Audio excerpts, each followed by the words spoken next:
The Tom Woods Show, episode 770. Prepare to set fire to the index card of allowable opinion. Your daily dose of liberty education starts here. The Tom Woods Show. Folks, I've just released another free ebook, this one called Education Without the State. Grab your copy at nostateeducation.com or by texting the word EDUCATE to 33444. Hey everybody, Tom Woods here. Doug Casey is finally with us. Doug Casey is the famed international investor. He is the founder and chairman of Casey Research. He's the author of, well, countless articles over the years about the economy, about investing. He's written many books. His book, Crisis Investing, is the greatest selling investment book of all time. And he's out with another book, of which he is the co-author, Speculator, a brand new novel. Doug, welcome back to the show. Tom, it is a pleasure to talk to you. It's great to talk to you because of this new project you have. You've co-authored a novel, which is a new thing for you, I'm reasonably sure. It's called Speculator, and it is getting rave reviews. I was just part of the reason that we've postponed this discussion was that I was on a cruise a week or so ago, and I had at least two people on that cruise who were reading Speculator and raving about it. So I thought, all right, well, doggone it, we are definitely going to have a conversation about this. All right, let's just get this right out of the way. What makes a guy like Doug Casey, who writes all kinds of investment stuff, newsletters, books, turn to fiction? Well, nobody wants to be a one-trick pony. And that's why I thought I'd do fiction. And you've got to recall, and I'm sure you do, that although Ayn Rand did some fantastic nonfiction books, she became famous for her fiction books, and she sold many, many times more fiction books than she did nonfiction. And also, in my case, I've got to say, there are many things that you can say in fiction that you really cannot or perhaps even dare not say in nonfiction. So that's what this is about. It's a series of 6 books. Speculator is the first of the series that reform the unjustly besmirched reputations of 6 highly politically incorrect occupations. Well, let's start there, actually, because, well, you know what? I want to say something about Ayn Rand because of her books. I've read all her fiction books. I read a lot of her nonfiction, and you're right. Her nonfiction, I really enjoy reading, especially when she's going after somebody. I would think to myself, I would not want to be on the wrong side of this woman. I mean, she would just rip your head off polemically. She was great at that. The books I enjoyed very much too, but as you well know, the books at times get a little bit wooden because the characters are giving speeches, and these speeches are obviously transmitting her views to the reader. So it gets a little clunky at times. How do you write a book that is obviously meant to convey a message through a fiction medium without being pedantic and bashing people over the head? Yes, that is the key. And one of the keys is actually don't tell, show. So it's through the actions of a character that you see what you should do in a given set of circumstances. And I know exactly what you're talking about in Rand's novels.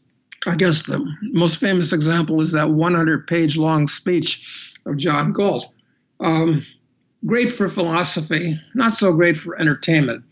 And I want Speculator and the succeeding novels to be bought for the same reasons as people buy Jack Reacher novels, for instance, because they're entertaining and they're fun, absolutely.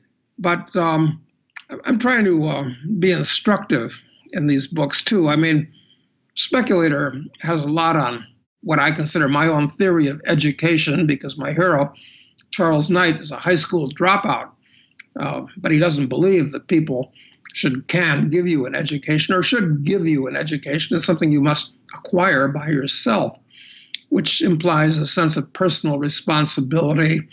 And of course, since it's all about a mining fraud in Africa, which is how he turns his bankroll from almost nothing into a gigantic amount of money, So it's got a lot about the stock market and a lot about the mining business and so forth. So the book's educational, among other things.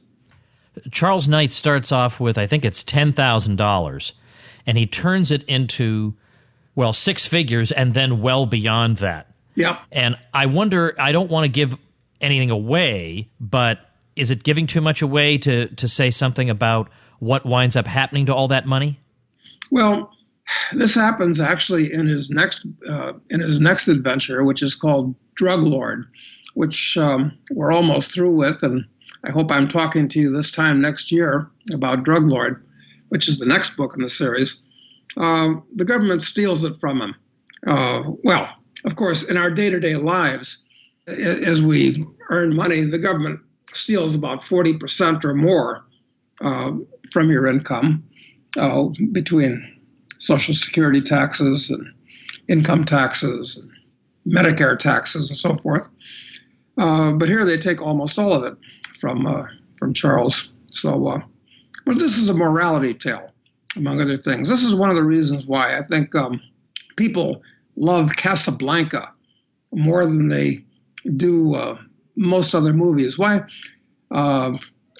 movies that are made for teenage boys today that have lots of action and stuff blowing up, they're not going to be around in 10 or 20 years, or the movies will still be there, obviously, but nobody's going to go back and watch them. But people always go back and watch Casablanca because it's a morality tale. It talks about what's right and what's wrong, what you should do and what you shouldn't do. And this novel's got a lot of that in it. The very fact that it's called Speculator is really kind of a middle finger to the world because, as you say, a speculator is not held up in particularly high regard in our society. And it calls to mind, the series of novels that you're contemplating calls to mind Walter Block's series of books, Defending the Undefendable. Because, of course, as you well know, right, being a speculator, people don't admire speculators. What is the merit of what a speculator does and of what Charles Knight does? Well, Tom, as you know, I'm a big fan of Walter Block's. In fact, we're going out to dinner tonight. But I'm here in New Orleans at the moment.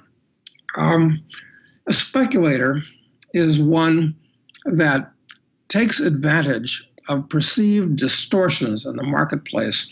And people don't like speculators, not just because they don't like George Soros. There's all kinds of reasons to not like George Soros, of course. But a speculator capitalizes on disasters very often. And many of these disasters are caused by the government, which creates distortions in the market. And if you understand economics and position yourself in advance, it's possible to make a lot of money. Unfortunately, for most people, all they see is that the market's very low, and therefore perhaps farmers are going bankrupt. So that evil speculator walks in and buys assets cheap. Or maybe the prices are very high, like oil prices. And so he's selling things at extortionate, quote unquote, profits to the marketplace. So this is why everybody thinks they hate speculators. But if we lived in a free market world, there'd be many, many fewer opportunities for speculators. But I'm trying to show that a speculator can be a good and moral guy. And what he does is when people want to sell and nobody wants to provide a bid, he's there to provide a bid. And the same thing when they want to buy. So, you're absolutely right. It reforms the moral occupation of that. Like what Walter said in his book, Defending the Undefendable. There's a lot of that in this book as well. But as we talk about this, it's hard for me to stay on the book. And I know I want to talk about the book, but the book, of course, brings up a lot of themes in your own life. And I know in previous interviews you've talked about the fact that it's perhaps inescapable in one's first novel to have some autobiographical element to it. So, for instance, a lot of this book takes place in Africa, and Doug Casey has been talking a lot about Africa for a lot of reasons. You've talked about it on my show, and one of them being, I don't want to be on a level playing field with other people. I don't want to be a small fish in a big pond. I want to be a big fish in a small pond. I want to go to a country where within 2 weeks I can be having a meeting with the president, that sort of thing. Can you talk about that aspect of your life and of the book? Yes, absolutely. And you are correct. It's that they say that everybody's first novel is autobiographical. And there's a lot of truth to that in the case of this book, too. And I would also say that if we're talking, certainly anybody, it doesn't matter what age you are, but ideally, if you're a young person in their 20s or their 30s, certainly, and you're wondering how to get a leg up in the world and make a fortune, if you want, I would direct you to Africa. I would urge listeners that are interested in improving their financial situation not to stay where they are, to be rooted like a plant, which isn't a very good survival strategy for a human, I'd say. Don't act like a medieval serf and be afraid to go to the next village because you've heard there might be dragons. Nobody goes to Africa. Well, maybe you'll go on a safari in South Africa or Kenya, but that's about the extent of it. Nobody goes there other than that. And that's exactly why you should go there. And I suggest, for instance, not going to college. It's a misallocation of 4 years of time and a huge amount of money. It wasn't my case, anyway. I wish that I'd read this book when I was in my 20s, and I would have done that. So, what did you study in college, and where did you study?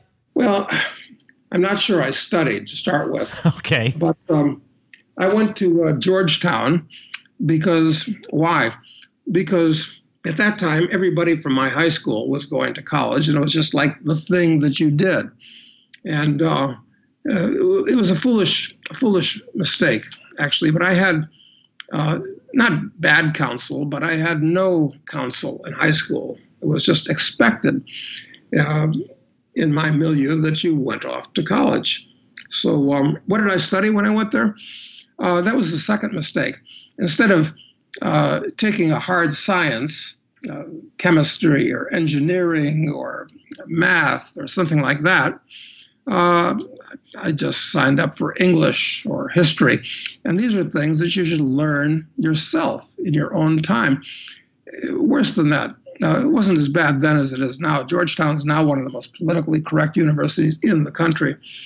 But the professors will clutter your mind up with all kinds of phony and false concepts that you have to unlearn. So it's worse than a waste of time. Yeah, which is why I used to be glad I can think of the example of Roger Garrison. I love this story. He was a retired professor now over at Auburn, and he says that in the old days, the kids would show up and their heads would be filled with fallacies, and he'd spend the first week refuting the fallacies. He says, today it's so bad, they show up, they don't even know the fallacies, so I have to teach them the fallacies and then refute them, which just reminds me that I would really rather be dealing with a classroom of students who had no exposure whatsoever to any previous college-level training in history or economics. I would much, much rather have people who just have a boatload of common sense. I think I would get a lot farther with them. I'd have a lot less fighting to do with them. So let's get back to Africa. So don't waste your time getting a non-hard science degree is a part of the package. And what else? I mean, it seems like there are a lot of different places I could go in Africa, and I can't treat it as a homogeneous blob. There must be some parts I wouldn't want to enter with a 10-foot pole and others that are more inviting. Well, I'm not sure you want to go to an active war zone. But on the other hand, the first time I went to Zimbabwe, it was called Rhodesia. And I went there at the absolute height of the war when I promise you, I was about the only tourist there that wasn't heavily armed. And I went all over Rhodesia at that time. It was amazing. I mean, it was really rather stupid taking buses where there was an actual danger of being ambushed and all this type of thing. And even when you flew into Salisbury in those days, you had to pull the window shades down because they were afraid of small arms fire in the capital. It was a fascinating time to be there. That was the worst place to be in Africa at the time. Well, you could go to, I went to the Congo a few years ago between their wars, and it was still pretty sketchy.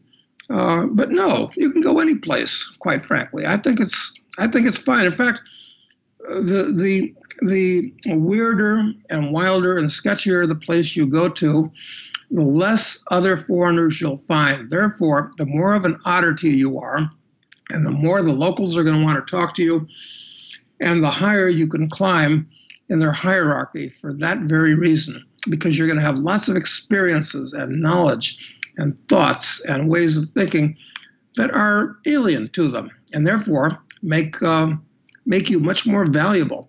So no, I'd go anywhere. I would throw a dart at a map almost. But I'm paying quite a premium to do that in the form of being more or less cut off from my friends, from everything that's familiar to me. I'd have to have a great appetite for adventure. I mean, of course, if you want to make great money, you do have to make great sacrifices. I suppose maybe that's the answer. Well, the more a person cocoons himself and stays with the familiar, the less valuable he is to either himself or other people. So I understand, and you're quite correct. It's inconvenient. Sometimes it's unpleasant. It's hard to pull your roots up. But after you come back, you'll be way ahead of the game. In fact, you'll be way ahead of the game if you just make the trip, spend some time, make some connections. You'll be way ahead of the game when you go back home, because you'll have had experiences that the locals where you come from don't have. So it works both ways. I think travel in and of itself is much more broadening than any kind of a formal education. Wow, that we could do it. We could definitely do an episode on that. Let's get back to Speculator, though. I want to make sure we get people wanting to read this thing, because they should. You were saying that you can learn a lot by reading this book because it covers a lot of topics that people are going to learn about incidentally as they're reading. But in terms of how people look at the world, how would you like that to be different after they've read Speculator? Well, there are so many ways of doing it. I mean, in this book, I have my hero, Charles Knight, who's a high school dropout, totally a self-made man, starting with nothing, becoming wealthy, starting with no experience, having lots of experience. Anybody can do that. And it's a pity when they don't. I'll give you an example. I'm the godfather to a few people. And one of my godsons, when he turned 21, and maybe I wasn't such a good godfather because I didn't spend as much time as I could have or should have talking to him and counseling him. And I said, look, okay, you're 21. I'm going to give you a birthday present, and I'll give you a choice, $5,000, or I'll pay all your expenses if you go to a country or countries in South America. This was some years ago, for a year. And he took the $5,000 and spent it on a car. Well, showed I wasn't a very good godfather, because if I'd spent adequate time with him, he would have made the other choice, which would have changed his life for the better. And of course, now the car is, probably a piece of junk. So that's one of the themes of the book. It's about making choices. Well, how about the way people will look at what it means to be productive or add value, what the state is, whatever, corruption, what other sorts of things might they learn? Well, I have a chance to talk a lot about what these African governments are like, what they do, what the people that are like who run these governments, and a lot of comments in the book about NGOs, which are one of the great plagues afflicting the world today. There are thousands of non-governmental organizations that, in many cases, are treated with the same respect as governments themselves, which is odd since governments don't deserve any respect. But it's a lot of on-the-ground stuff where Charles sees what it's actually like driving through the boondocks in Africa, and the other foreigners that he finds there that are working for NGOs and government agencies and so forth. So it's a lot of stuff like that, too. I mean, most people are just totally unfamiliar with Africa in today's world. And I think this novel is going to bring a lot of people up to speed about what it's like and give them some idea of the opportunities that are available, which are tremendous. Most people are just afraid to take advantage of them, or perhaps they're just too unknowledgeable to know that they even exist. And I'm trying to point that out too, because I think a lot of libertarians are going to love this book in particular, and so I think it's going to give libertarians a foot up. Do you think it's the kind of book that can change somebody's worldview, which no doubt was what Rand's goal was with her books? Well, everybody wants to change the world. Unfortunately, the people that seem to be succeeding in changing the world are these horrible people like Kissinger and Soros. Well, and I mean in terms of worldview, like somebody's ideology might be changed by reading this book. Yes, and I think it actually can, because, look, when I read Rand myself, I remember, Tom, the first book I read by her was The Virtue of Selfishness. And when I read the first page, I remember this very specifically, where I was and everything. After I read the first page, I actually had to put the book down because I was shocked that somebody had managed to crystallize thoughts that were just bouncing around in my head in an inchoate manner for years. So I tore through that book and then all the rest of her books. So to answer, I guess to speak to what you just said, it's, a lot of people won't read Rand's books because they've heard such terrible things about her from their professors and that. And so I hope to reach a new audience and do some good. I mean, because we all want to do good.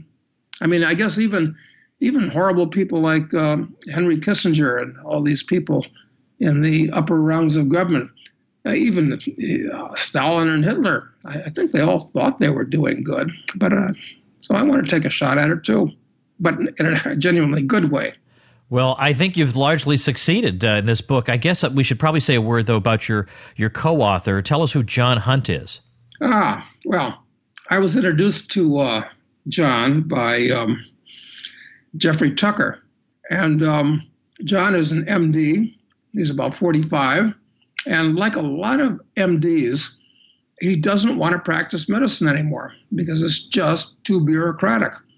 So it's a hobby for him, as it's a hobby for me, getting into the novel writing business. Because unless you reach the very top of the pyramid, it's like being in the rock and roll business. Nobody makes any money in rock and roll unless you're right at the top of the pyramid. It's the same with writing novels. So I needed a co-author, and I asked John to construct a Christmas tree according to the specs I laid down, and then I would hang ornaments on the Christmas tree. So I'm very happy with John, and he's also spent time in Africa, which made it a richer melange. Well, the book is, of course, Speculator. We're going to link to it at tomwoods.com/770. I'll also be linking to other things that Doug Casey does. We'll talk about Casey research there. We'll have previous episodes that he's been on. All kinds. It's going to be a Doug Casey smorgasbord at tomwoods.com/770. We'll tell Walter Block hello when you see him tonight, and thanks so much for being here today. Tom, it's always a pleasure. Okay, I got a couple of juicy things for you before I let you go. You remember that episode back, maybe it was 729? Yeah, it was 729. I'm looking at it right now, where I took on some scammers pretending to be from the IRS who were really just trying to take my money. How different from the actual IRS, obviously. But this was a scam based out of India. And I got a message on my phone. You remember this? And I called the number. It was a message saying that I owe back taxes and they're going to come get me. So I knew it was a scam. I called them. And then I realized, wait a minute, why am I not recording this? I have a podcast. Let's have some fun with them. So I recorded the conversation. I called them a couple of times on the air. And a good time was had by all, well, by the listeners and me anyway. Well, then I reported a number of episodes later the news that they'd been nabbed. A bunch of them had been nabbed by law enforcement, and now there's another story out just today talking about the matter further. And anyway, so I reported a number of episodes ago that at least a scam very similar to the one I had featured on the show had been broken up. but I never took the time to sit down and call the number, to call that number. And I don't want to repeat the number now because someday some sucker will wind up with that number, and I don't want him being called any more than he already will be. I already mentioned the number on the earlier episode to encourage people to call them and clog the lines. But anyway, I finally got around to just calling that number today, and the line has been disconnected. It was those people. It was those specific people who have been nabbed, and boy, that is deeply satisfying. So there you go. Just wanted to update you on that. All right, two other things. Of course, I'm reminding you guys, check out the webinar we're doing on how a mom of 7 learned how to sell baby strollers as an affiliate to support herself and her 7 kids. Sarah Young, who's now an expert marketer, she's coming back to do another webinar for us to show us how it's done. She and Andrew Hansen taught my own mother how to do exactly that. So it's definitely worth checking out. November 3rd, 2016, but sign up as soon as possible at tomwoods.com/Andrew. And then finally, well, I got an interesting, provocative website for you, xyrising.com. xyrising.com has as its headline or subhead, because being a free man shouldn't be illegal. And in the About Us, we read, we're a group of libertarians and conservatives who engage in such thought crime as spreading the ideas of liberty, challenging social justice warriors and third-wave feminism, and giving advice to men, and sometimes the women too, on how to survive in a progressive culture. They're supporters of the Austrian School of Economics, opponents of PC, and if you look at the different headings and categories of posts, you've got thought crime, politics and economics, watching Rome burn, what the media isn't telling you, guns, gear, and cool stuff, and more. So very, very fun and interesting and provocative and worth checking out at xyrising.com, linking to it at tomwoods.com/770, as the listener website mentioned. Don't forget all the goodies you get, including a mention on the show. If you get your web hosting before you start your site, get your web hosting through my special link, I got bonus after bonus that I'll give you for nothing. So check out my special deal to you at tomwoods.com/publicity. All right, that's another week of shows. I'll see you next week. Become a smarter libertarian in just 30 minutes a day. Visit tomwoods.com to subscribe to the show for free, and we'll see you next time.